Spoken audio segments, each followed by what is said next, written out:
Podcast Política de Primeira está começando, um espaço aberto para o debate sobre ideias, também sobre propostas e também um espaço para você que está com a gente acompanhar e conhecer um pouco mais sobre o que pensam as lideranças e também as personalidades da política aqui de Mato Grosso, do Brasil e, por que não dizer, até mesmo do mundo. Eu sou Camila Freitag, vou conduzir o podcast, já estou na editoria política aqui da TV Centro-América há algum tempo e agora com a honra, a missão de comandar o podcast Política de Primeira no portal Primeira Página.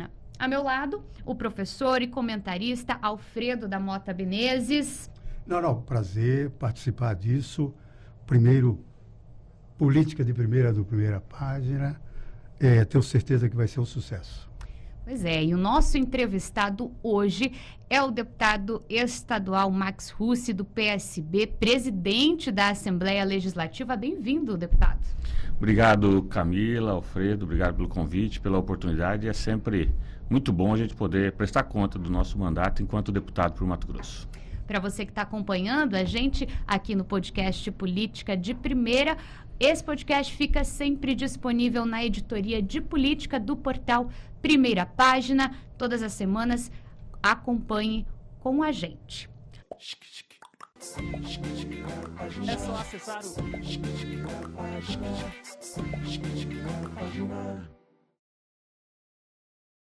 Bom, vamos começar então. Max Russi, a gente tem aqui um breve resumo aqui de quem é o deputado Max Russi, que é presidente da Assembleia, como eu disse há pouco, já está no terceiro mandato como deputado estadual, mas tem uma longa trajetória política, Já foi vereador, também prefeito em Jaciara e também já foi secretário no governo do estado, tem uma base eleitoral muito forte no sudeste de Mato Grosso. Olha só, o pessoal colocou aqui, a família ficou conhecida como Clã Russi do Vale do São Lourenço. É isso mesmo, deputado? É uma família que chegou em Jaciara, A gente construiu a nossa história ali, tanto empresarialmente como uma empresa familiar. E também comigo, Meu avô tinha sido vereador lá em 1960, no Paraná, e talvez eu herdei dele essa vocação e entrei disputando a eleição de vereador, prefeito e hoje como deputado estadual. Você é do Paraná, né? Paranaense. Eu também sou de lá. De Nova Prata do Iguaçu. Ah, olha só. Sudoeste. E nessas últimas eleições, no ano passado, a sua esposa também foi eleita, seu irmão também, foi eleito prefeito. Queria que você comentasse um pouquinho sobre isso, deputado, e também falasse um pouquinho sobre como que vocês lidam com essa relação, a relação familiar e também a relação política. Tem que ter um certo pragmatismo? Minha esposa, ela sempre gostou da política, principalmente na área social. Ela foi candidata, foi eleita e agora ela foi reeleita na última eleição municipal com 80% dos votos. Foi a primeira vez que uma prefeita foi eleita no município de Jaciara, primeira vez também reeleita, e foi a candidata, eu fui prefeito por 2 mandatos, foi a candidata na história do município de Jaciara mais votado proporcionalmente até essa eleição. Ela conseguiu 80% dos votos, fruto de um trabalho muito bem feito, um trabalho bem executado no município de Jaciara, onde ela conseguiu fazer avanços importantes no município. O meu irmão já é uma história diferente. Eu fui prefeito em Jaciara, ao final do meu primeiro mandato ele disputou a eleição no município de São Pedro da Cipa. Também foi eleito com uma eleição apertada na primeira eleição, foi reeleito com 83% dos votos, fez 2 mandatos no município de São Pedro, 2 bons mandatos, elegeu o sucessor e a gente tem comércio no Vale do São Lourenço, em Jucimeira, posto de gasolina, em São Pedro e no município de Jaciara. E o pessoal de Jucimeira pediu que ele fosse candidato de Jucimeira, houve um clamor pela administração que ele fez no município de São Pedro, então ele ficou um mandato fora. Trabalhou um período lá com a minha esposa e foi cuidar dos negócios dele. E esse pedido, um dia ele resolveu fazer uma pesquisa, o nome dele apareceu muito bem, colocou o nome à disposição e conseguiu, se eu não me engano, 60 e poucos % dos votos. Foi eleito prefeito agora de primeiro mandato no município de Jucimeira. Realmente dois cases bons de trabalho. Minha esposa que foi reeleita muito bem e meu irmão que teve a oportunidade por 2 mandatos no município de São Pedro fazendo boas gestões e com isso conseguiu ser prefeito e está administrando agora o município de Juscimeira. Você quer colocar alguma coisa, Sim, Alfredo? Claro. pode. Vai, claro. Como levar desenvolvimento para o Vale do São Lourenço? Vai ficar eternamente sendo passagem entre Cuiabá e Rondonópolis, indo para Campo Grande e voltando, ou tem mesmo algo que possa fazer aquela área crescer mesmo, economicamente falando? Eu acho que não é uma região que tem agricultura, mas não é uma região forte de agricultura. Não é uma região que tem soja, uma grande área plantada em termos de agricultura. Então isso trava, porque os municípios com grandes áreas de produção, Sorriso, Lucas, Nova Mutum, Primavera, são municípios com realidades diferentes porque a economia movimenta muito mais. Então, o Vale do São Lourenço não tem essa característica. São pequenas propriedades, existe uma agricultura, mas não é da escala que são de outros municípios. Eu acho que um dos grandes potenciais e condição de investimento e que eu acho que tem como melhorar muito e o município de Jaciara tem avançado nessa direção é na questão turística. Nós temos um potencial muito forte turístico no Vale do São Lourenço. Águas termais, lagos, cachoeiras, muito turismo de natureza, águas minerais. Então tem pinturas rupestres, cavernas. Então tem tudo um pouco que existe no estado de Mato Grosso, o Vale do São Lourenço consegue Aquilo ter. Que a gente imaginava que fosse, por exemplo, a primeira usina de cana-de-açúcar, não era? Não foi em frente? Não, Jaciara chegou a ter 2 usinas. Foi. O grupo acabou falindo, quebrou, fechou-se as 2 usinas. Hoje existe, está na justiça, uma demanda judicial, interesse que isso volte a funcionar. Lógico que seria importante, algum empreendimento mais de porte seria importante, mas hoje nenhuma das 2 usinas funciona. Alguns municípios, o Jaciara com um comércio mais forte, Dom Aquino, Juscimeira, uma agricultura familiar forte também, tem uma característica de agricultura familiar muito forte, e o município de São Pedro que fica no meio ali também com várias condições. Mas eu acho que o que pode, talvez, e deve alavancar e pode levar um pouco mais de desenvolvimento é realmente a questão turística. O município de Jaciara, a prefeita tem cuidado de algumas obras embelezando a cidade, cuidando da cidade, transformando a cidade numa cidade boa de se viver. Eu até no final de semana passado estive lá e muitas vezes a gente se pergunta qual que é a cidade ideal para a gente morar, para a gente viver. Uma cidade grande ou uma cidade pequena? Eu diria que nem é grande nem é pequena. A cidade ideal é a cidade que oferece uma qualidade de ensino de qualidade, uma educação pública de qualidade, que você consiga ter bons equipamentos de lazer, principalmente para o povo mais simples, que tem mais dificuldade muitas vezes de acesso a alguns benefícios. Essa cidade que é a cidade ideal. Então, eu acho que as cidades do Vale elas têm que procurar trabalhar essa questão de qualidade de vida, muito mais do que fazer buscar algo que vai ser bastante difícil em termos de desenvolvimento acelerado. Pois é, mas o Vale do São Lourenço, que você inclui Dom Aquino, a população do Aquino está diminuindo, o último censo mostrou isso, tem Juscimeira e tudo mais. Então, Jaciara, você colocou que tem alguma chance. Mas e Dom Aquino e Juscimeira? Não, também, Juscimeira tem um potencial turístico maior que de Jaciara, turístico. Porque Dom Aquino não tem? Não, tem também. Lá tem as águas minerais, tem cachoeiras, cavernas, mas lá talvez a vocação maior fosse a agricultura familiar, pequenos empreendimentos, fortalecer essa agricultura do homem do campo. Eu acho que ela tem uma característica mais nesse sentido do que realmente na questão turística. Acho que Juscimeira e Jaciara, na questão turística, acaba avançando mais, porque Juscimeira tem as águas quentes, Dom Aquino também tem águas quentes, mas não tem empreendimento turístico forte dentro do município, como tem em Juscimeira, Mariá e outros empreendimentos. E também Juscimeira tem um grande lago que também acaba atraindo muitos investimentos. Muita gente de Rondonópolis, como a gente vai ao Manso aqui em Cuiabá, muita gente de Rondonópolis acaba vindo ao lago no município de Juscimeira. Deputado, vamos mudar um pouquinho aqui de assunto para a gente entrar na questão de conjuntura política, né? Por que não dizer dessa forma?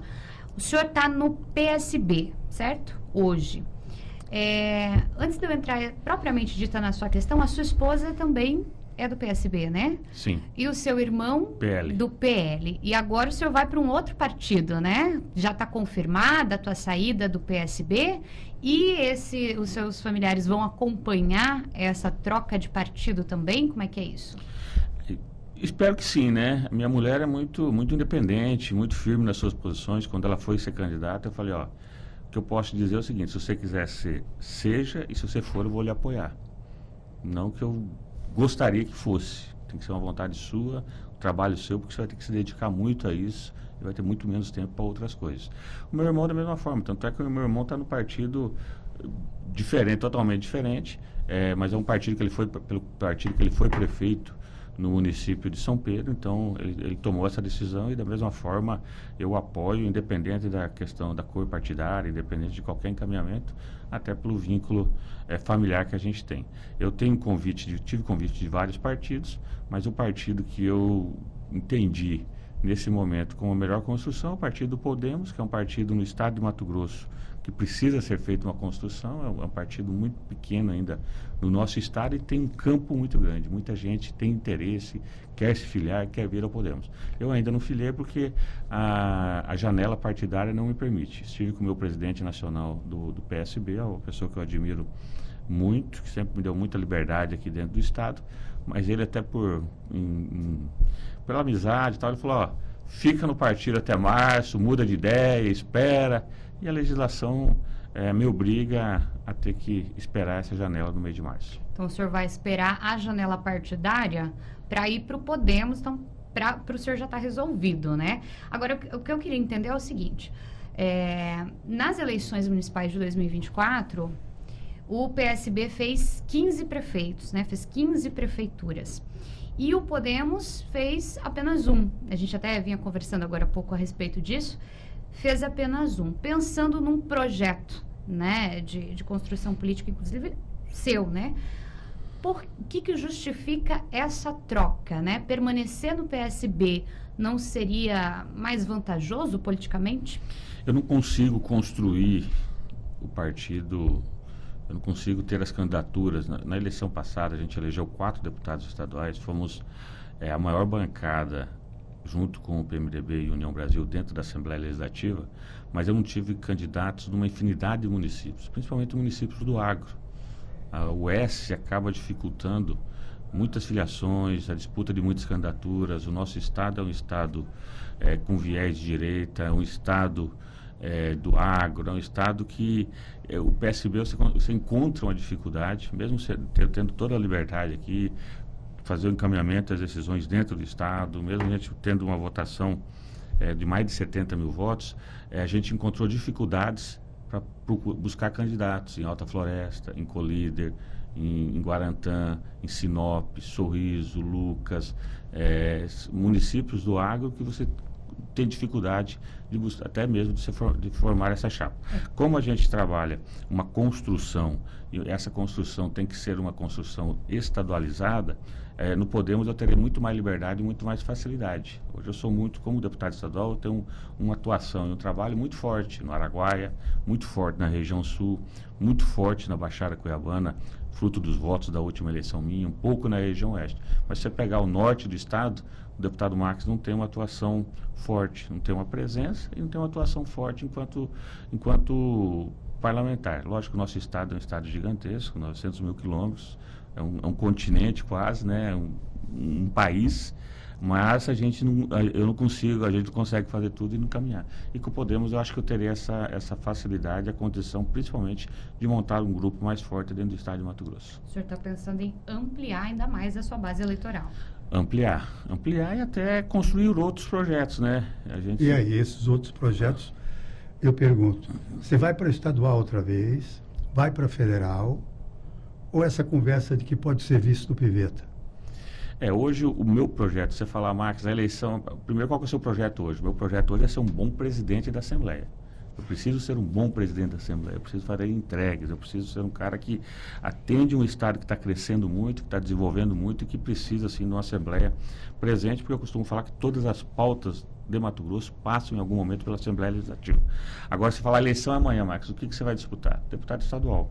Deputado federal, zero chance. Mesmo que tivesse, o Marcos vai ser nomeado deputado federal, não tem essa vocação e esse desejo. Mas por não que desmerecendo, continuar, deputado? Desculpa não interromper. desmerecendo os nossos deputados federais.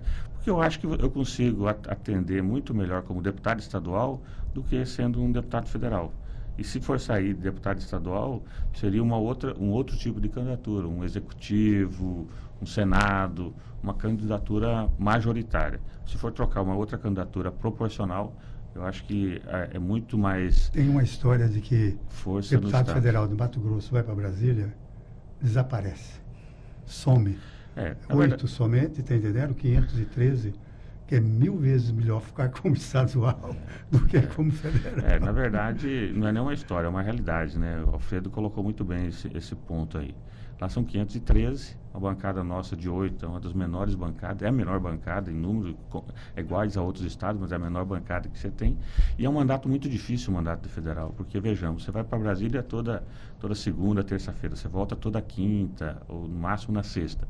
Você chega no estado, teoricamente, o que você tem que fazer? Você está com saudade da esposa, dos filhos. Eu, particularmente, sou avô e agora de 4 netos. E eu tô, Tem que fazer agenda. e eu estou curtindo muito essa fase de vovô, que eu estou amando isso. Você tem que fazer agenda. Então, você chega aqui, você não tem... Se você cuidar da sua família, você esquece a sua base. Na outra eleição, a população te cobra, você não volta mais. Se você for... cuidar da base, você perde a sua família. Então, eu acho que não é um mandato fácil, não. O mandato de estadual, não. Você está em casa, você consegue fazer a sua agenda, ir no interior, voltar no mesmo dia, fazer uma viagem perto. Então, é um mandato muito mais fácil, além de ser 24, talvez a gente vá para 27, mas o mandato federal realmente não é um mandato fácil. Mas o seu nome, ele tem sido ventilado nos bastidores, inclusive para a cadeira de governador do estado. Essa é uma possibilidade? Eu fico feliz, né, de ser lembrado. Nunca coloquei meu nome como pré-candidato, como candidato. Eu acho que se eu falar para você que eu não tenho esse sonho, esse desejo, eu estaria mentindo. Eu costumo falar que o político, quando fui vereador, eu consegui fazer algumas ações, mas eu não consegui executar. Eu consegui executar quando cheguei na prefeitura. Na prefeitura eu consegui implantar escola em período integral, triplicar vagas de creche, abrir o distrito industrial que não tinha no município, levar o Instituto Federal de Ensino Superior gratuito para o município. Então eu consegui colocar 100% de saúde da família, eu consegui executar. Como vereador não tinha esse poder. Como deputado é a mesma forma. Deputado você pede, você indica. Você faz o requerimento. É uma atuação limitada. Como governador, você consegue executar. Então, quem está na política, quem é deputado estadual ou prefeito, tem que ter o sonho de galgar. Eu tenho esse sonho, tenho esse objetivo. Vai ser agora? Não é o meu projeto para essa eleição, até porque eu acho que o quadro está muito desenhado, muito configurado. Eu preciso agora trabalhar para ser um bom presidente da Assembleia, fazer entregas importantes para Mato Grosso e ajudar no desenvolvimento do nosso estado.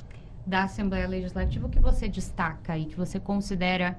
É pouco tempo, né, à frente como presidente, mas que você considera que foi o mais importante que você, enquanto presidente da Assembleia, já conseguiu executar? É difícil falar do mais importante. Eu acho que nesse primeiro semestre a gente teve pautas importantes, né? Moratório da soja, uma pauta importantíssima para o nosso estado. A Assembleia esteve junto em Brasília por 2 oportunidades, defendeu forte aqui a questão do free shop no município de Cassis, algo que passou pela Assembleia, que teve uma cobrança nossa forte que aconteceu, a votação do projeto do Hospital Albert Einstein. Eu acho que vai ser uma pauta, eu acredito muito, aliás, não acho, eu acredito muito que vai ser uma pauta importante na área da saúde. Fizemos a questão da lei que entramos contra a cobrança do ICMS da energia solar, que estava cobrando novamente dos nossos consumidores, enfim. Então teve uma infinidade de projetos e ações importantes que a Assembleia Legislativa tem feito ao longo do tempo. Ferrovia vai chegar em Cuiabá, um projeto na Assembleia Legislativa de mudar a sua Constituição, de dar essa oportunidade da primeira ferrovia estadual do Brasil. Então, a Assembleia, eu costumo dizer, já falei aqui antes, tudo em algum momento passa pela Assembleia. O problema do servidor público passa lá, do agro passa lá, do sem terra passa lá, do comerciante passa lá, um problema do imposto. Então, e a Assembleia tem que estar preparada primeiro para ouvir muito. Ali tem que ser uma caixa de ressonância. Essa é uma das maiores funções da Assembleia Legislativa. Porque o governador é um só, ele toma a decisão ali junto com os seus secretários, encaminha a Assembleia. Não, a Assembleia são mais, são 24 que estão em todas as regiões, que escutam cobranças e recebem cobranças, críticas importantes, isso para o nosso mandato, que tem que fazer esse ajeitamento. O projeto chega na Assembleia, a gente muda o projeto, melhora o projeto e devolve ao governo, e principalmente devolve algo que é melhor para a nossa sociedade. Então, a Assembleia tem esse papel. Eu procuro fazer isso, tento fazer da melhor maneira possível, escutando todo mundo, ouvindo todo mundo, sendo um presidente bastante aberto, dialogando bastante com os poderes, para que a gente realmente continue avançando no estado de Mato Grosso, porque Mato Grosso é um estado diferente do Brasil, é um estado que a gente tem orgulho, é um estado que eu acredito muito e que vai continuar desenvolvendo e crescendo muito nos próximos anos. Marcos, você colocou ok e tal, mas a Assembleia não é só nesse momento, não está sabendo levar isso para a opinião pública. Se fizer uma pesquisa e perguntar como é que tem sido a atuação dos deputados estaduais, como é que tem sido a atuação da Assembleia, você vai ver que a população não sabe como fazer chegar lá na ponta. Como fazer isso que você está dizendo que a Assembleia fez, que a população fique sabendo e não fique só criticando os deputados estaduais de que não está fazendo nada, o que eles estão fazendo lá. Como mostrar isso? Na verdade, nos últimos anos melhorou um pouco, mas precisa melhorar muito mais, Alfredo. E aí você faz uma colocação importante. A gente é ruim, talvez na forma de comunicar, na forma de fazer com que a mensagem da Assembleia chegue lá na ponta, chegue aos nossos ouvintes, aos nossos telespectadores. A gente precisa avançar nisso. Isso é uma cobrança que a gente vem fazendo e se faz há muito tempo. E como fazer isso? Como você conseguir levar a essência do trabalho de cada parlamentar? Hoje, com as redes sociais, você acaba cada um fazendo o seu trabalho, atendendo seu público, atingindo seu público, levando aquilo do mandato dele, falando mais diretamente com o eleitor, com o cidadão de uma maneira geral, mas realmente é uma pauta que não é uma pauta fácil. Você conseguir levar todas as ações que são feitas diariamente dentro da Assembleia Legislativa, desde a aprovação de um projeto de lei muito simples, mas que causa um impacto e um benefício muito grande para quem está lá na ponta.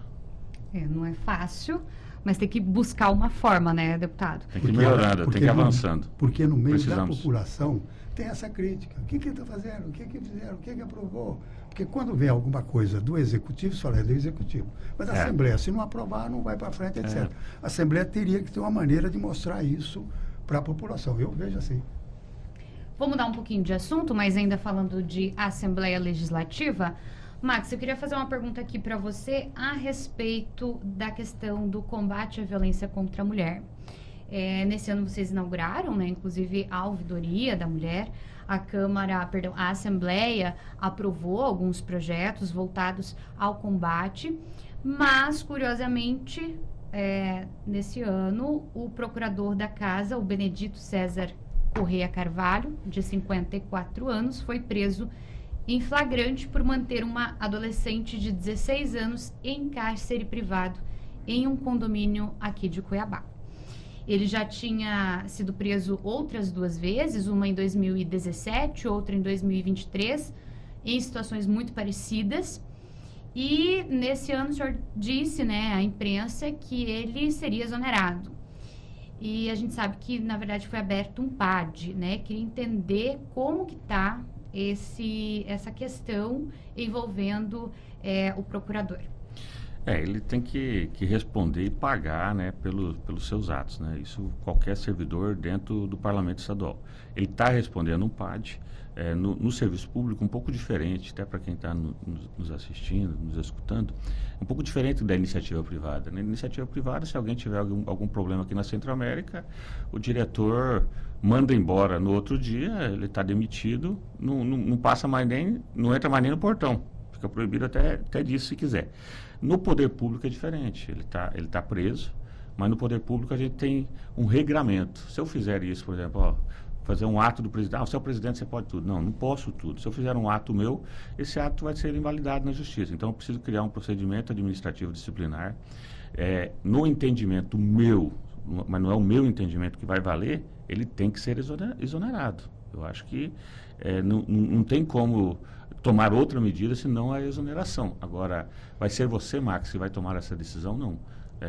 É montada uma comissão de servidores efetivos da casa, de vários setores, e essa comissão tem o condão de analisar, avaliar, ver a conduta e dar a punição. Eu espero que ao final desse trabalho, que tem um prazo, tem um rito, tem um processo de defesa também, de contraditório, enfim, de tudo de acordo com o que a lei manda, ele possa, a decisão seja pela exoneração. Eu não vejo outra decisão senão essa. É lógico, como eu falei, eu não sou o dono da Assembleia e eu não tenho esse poder. Mas, se eu participasse do PAD, com certeza seria esse o encaminhamento que eu faria, porque eu conheço esses casos, conheço o que aconteceu, a polícia faz as investigações, fez todo o trabalho, e a gente tem que tomar providência. A sociedade não aceita, né? Hoje é um dos maiores salários dentro da Assembleia Legislativa, enquanto servidor efetivo do Parlamento Estadual. Então, tem que ser tomada uma decisão muito firme, até para que sirva de exemplo para que não venha acontecer com outros servidores da casa. Qual é o prazo do PAD? Olha, varia, pode ser prorrogado, né? Geralmente prazo de 90, 180 dias. Agora pode ter algum problema, por exemplo, preso, talvez ter dificuldade, porque no PAD, o grande X da questão é você dar o direito do contraditório. Eu acho que qualquer pessoa, pelo pior crime que ele fez, ele tem o direito da defesa, ele tem que se defender, mostrar, enfim, tentar fazer alguma coisa para explicar o que ele fez. Mesmo a gente não entendendo que é difícil a explicação e tal, mas isso a justiça tem que dar esse direito. Então, talvez algumas coisas possam ser dificultadas. Essas dificuldades de uma defesa, dificuldade do interrogatório, pode ter que prorrogar o prazo, aditar por mais 15 dias, por mais 30 dias, mas eu acredito muito que até o final desse ano nós teremos um veredito final desse caso. Não pode se alongar também por muito mais tempo do que isso. Alfredo? Não, mudando um pouco aqui, mas Mato Grosso estava na posição 22 do IDEB, Índice de Desenvolvimento do Ensino Base. Eu tenho mania com educação. E agora está na posição 8ª. E fala-se que pode ir até para a posição 5º lugar do país. Como fazer para que a classe política, governadores, deputados, etc., não deixe que Mato Grosso recue da posição que chegou no IDEB? Isso não é discutido na Assembleia, isso depende de parlamentares, depende de governo, porque este avanço na educação é fundamental para a agroindústria que está chegando. Sem mão de obra qualificada, nós não vamos. Não vai buscar fora, é difícil. Então, como fazer na classe política, dentro da política, na Assembleia, governo do Estado, eleição do ano que vem, para que Mato Grosso não caia dessa posição, avance mais no IDEB. Gente, o IDEB é aquele que mostra o grau de evolução da educação básica, que é fundamental para o futuro do Estado. Como fazer na política? Fundamental, Alfredo. Você tem uma mania boa, né? Mania de educação é uma boa mania. Não precisa perder essa mania, não. Mas, fora a brincadeira, é muito bom o que aconteceu na educação no estado de Mato Grosso. Teve digamos assim, um choque de gestão, tomou algumas medidas, e essas medidas deram resultado. E deram resultado num espaço de tempo curto. Porque a educação não é algo que você faz hoje e amanhã você tem um resultado. É uma construção, é um subir degraus, é uma construção de longo tempo e tal. E até que Mato Grosso performou rápido. Por quê? Porque nós temos bons profissionais na educação, na rede pública de ensino, nós temos bons profissionais capacitados, com condição de oferecer uma educação de qualidade. Nós não podemos aceitar e não poderíamos aceitar 22º, quase final da fila dos estados brasileiros, tendo em vista que nós somos um estado rico, um estado de uma renda per capita boa, um estado que o governo consegue fazer investimentos na educação, consegue entregar escolas novas, consegue, tem que valorizar os profissionais, valorizar os profissionais, enfim. Então, não era aceitável a gente não ter uma posição melhor, no mínimo 8º, 7º, esperamos que a gente chegue entre os 5 melhores educação no país. Isso aí vai refletir muito lá na frente, a gente vai ganhar muito lá na frente, como outros estados, Ceará, outros estados, você vê concurso público, os cearenses tomando posição, dou um exemplo apenas, alguns estados do Nordeste aconteceu isso porque teve um investimento forte no passado em educação que a gente está fazendo agora. Eu acho que isso não consegue mudar, eu acho que hoje o pai do aluno, quando ele procura uma escola militar, quando ele procura uma educação, matricular o filho nessa escola, ele está muito preocupado também com a qualidade do ensino.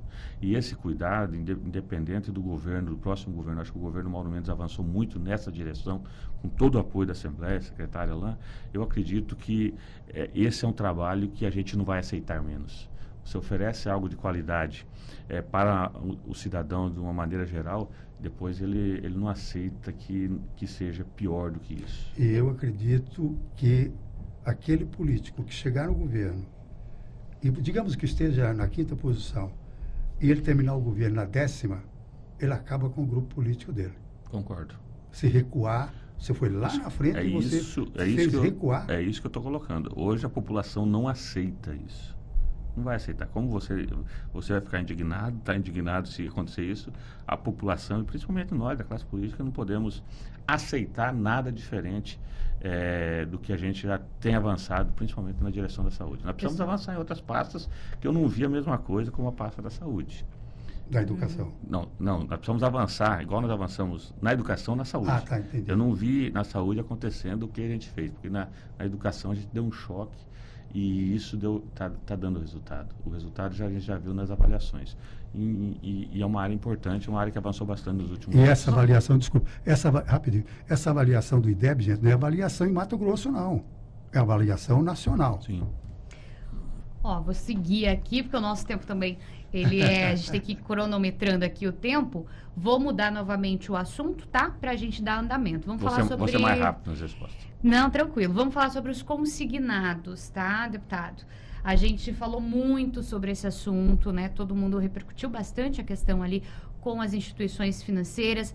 Nesse momento, o Tribunal de Contas do Estado já encerrou, né, no dia 30 do mês passado, o recolhimento ali das denúncias por parte dos servidores públicos.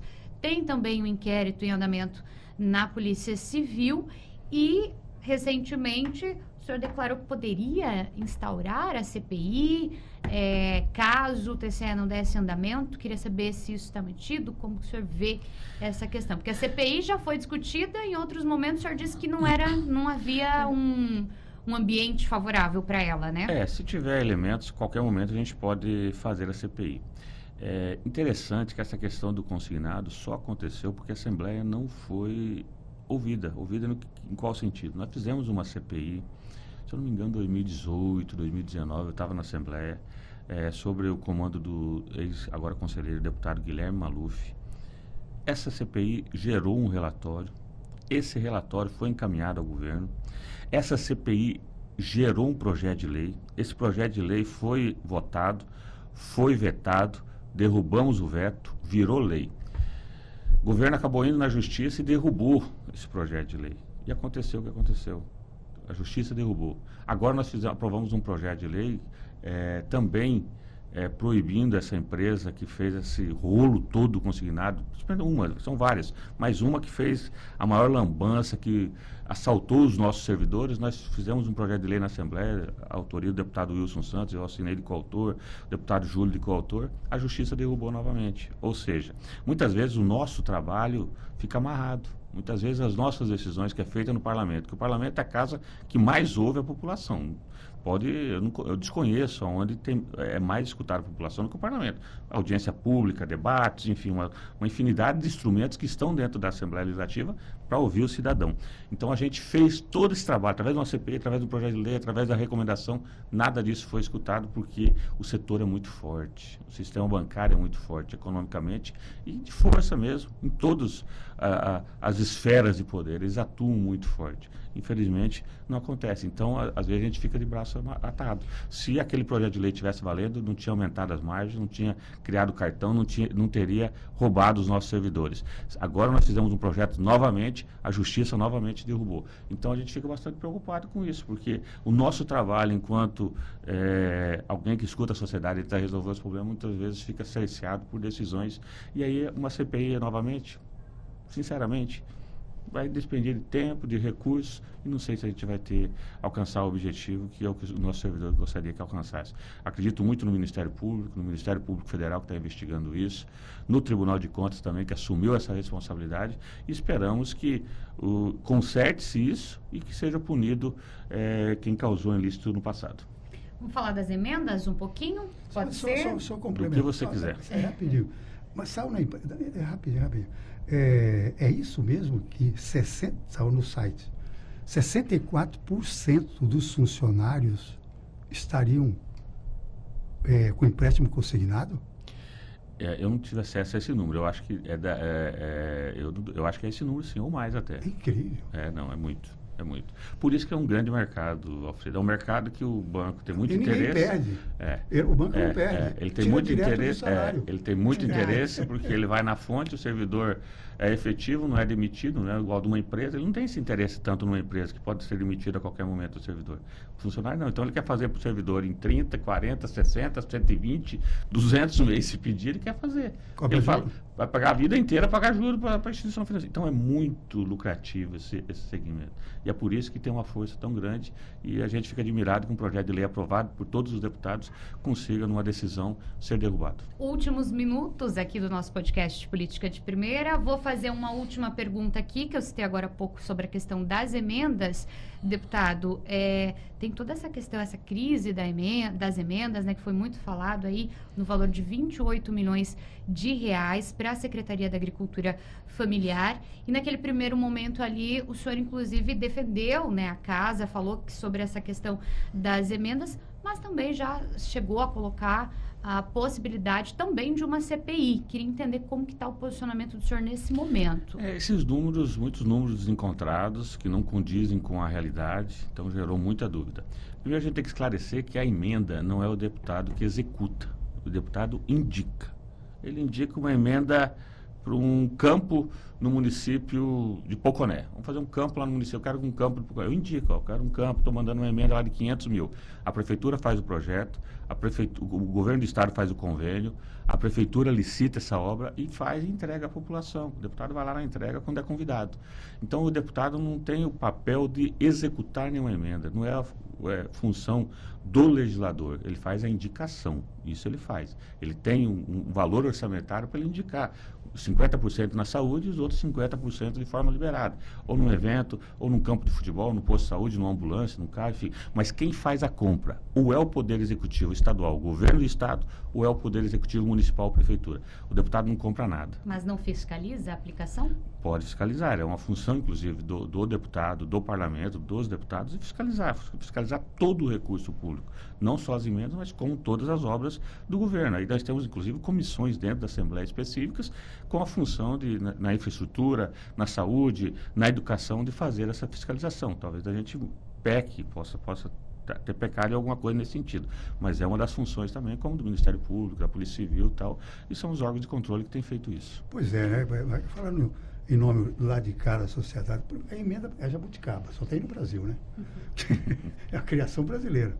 Aí, quem controla a aplicação? O deputado dá o dinheiro, tal. O Tribunal de Contas tem condições de controlar lá a obra que está sendo feita e tudo mais.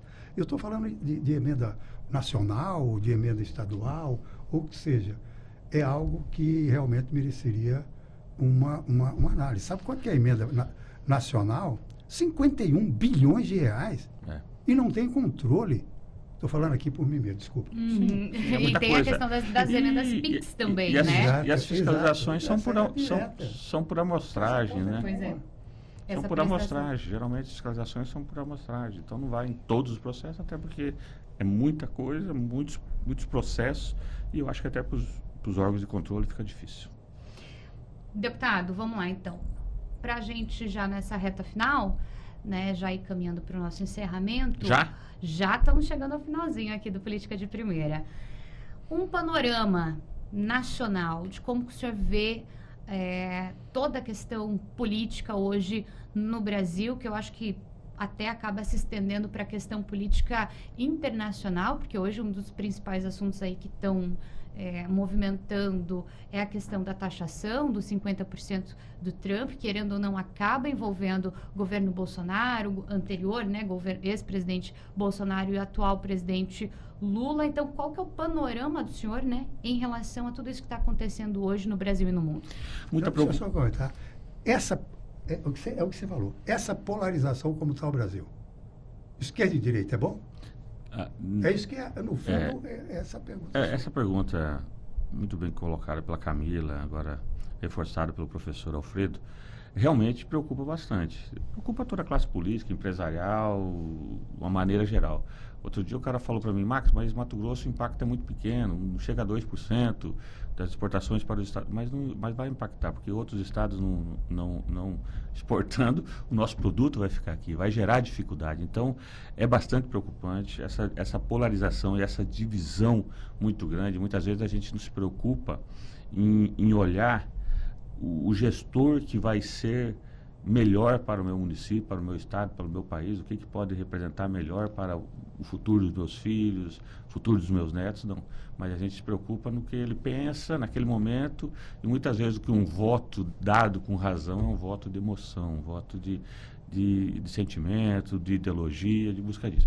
Isso é bastante preocupante. Eu acho que são dois temas que tem preocupado eu bastante. Essa questão nacional, que vai ser do ano que vem, da eleição, essa ruptura, como que nós vamos chegar até o próximo ano, a dívida brasileira astronômica, absurda, as perspectivas que 27, 28 a gente não consiga mais pagar nem os juros da dívida, a gente não vem nem conseguindo pagar o juros, aliás, vem cada ano o déficit aumentando mais essa dívida se torna impagável, vira o Brasil como virou outros países, isso é uma preocupação. E a questão hoje que eu falei, inclusive até gravei na minha mídia, a questão da violência, né? Hoje nós vimos uma escola, um estilo de facção, aluno batendo, querendo disciplinar aluno, crianças.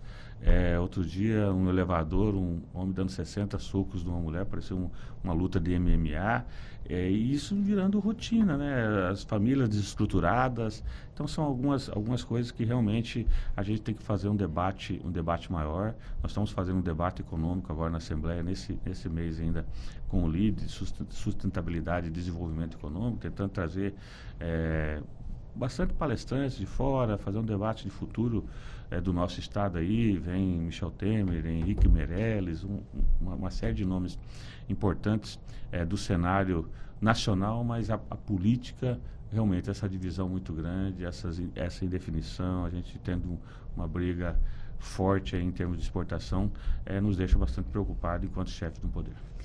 Deputado, a gente já está encerrando? Não, só catapimba, como se fala. Vamos lá. Catapimba.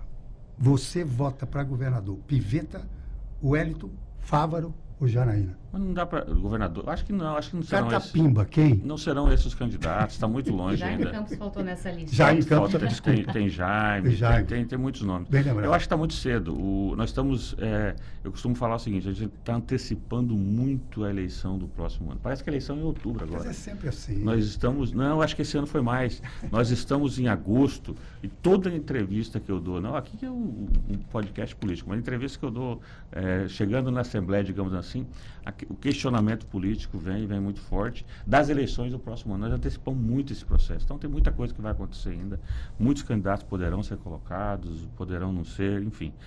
O que eu quero dizer? Que eu quero fazer um bom mandato como presidente e o Podemos partido que eu vou estar vai estar muito preparado para as próximas eleições, com uma chapa que vai eleger o maior número de deputados estaduais e com uma chapa que vai eleger deputado federal. Fechou. Deputado, ó, pra gente encerrar aqui o Política de Primeiro, a gente vai fazer um bate-rebate, tá? Vou te explicar. Eu dou uma palavra e você me responde com apenas uma palavra. Só a palavra. Ping-pong, rapidinho. Eu não tenho esse costume não, hein? Vamos lá, Vamos primeira lá? vez. Tem que, é o famoso pensa rápido, tá bom? Tá bom. Tá certo. valendo? Tentar. Um sonho, Governar o Estado. um objetivo, Trabalhar pelo meu Estado. um arrependimento, Um arrependimento. Não tem nada específico. e o PSB. Um bom partido. Uma boa condução. Conservadorismo, Em partes, acredito. Em partes, não. ideologia, A que for melhor para o cidadão que mais precisa. Jaciara Minha cidade. e a sua família. Ah, é tudo que eu tenho. Meu patrimônio maior. E o Lula O Lula não disse ao que veio nesse quarto governo. e o Bolsonaro. Bolsonaro, olha, tá numa situação muito difícil, hein? Alexandre de Moraes Exagerando. Avançando sem limites. agronegócio, Toca o estado de Mato Grosso, move o nosso estado. reforma agrária, Sem invasão é bom. um lugar, Um lugar, Poxoréu. Jaciara. Poxoréu, Jaciara. Bíblia Bíblia.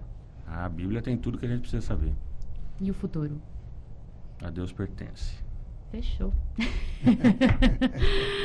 É isso, o deputado Max Russi, presidente da Assembleia Legislativa, participou com a gente aqui do podcast Política de Primeira. Obrigada pela sua participação com a gente.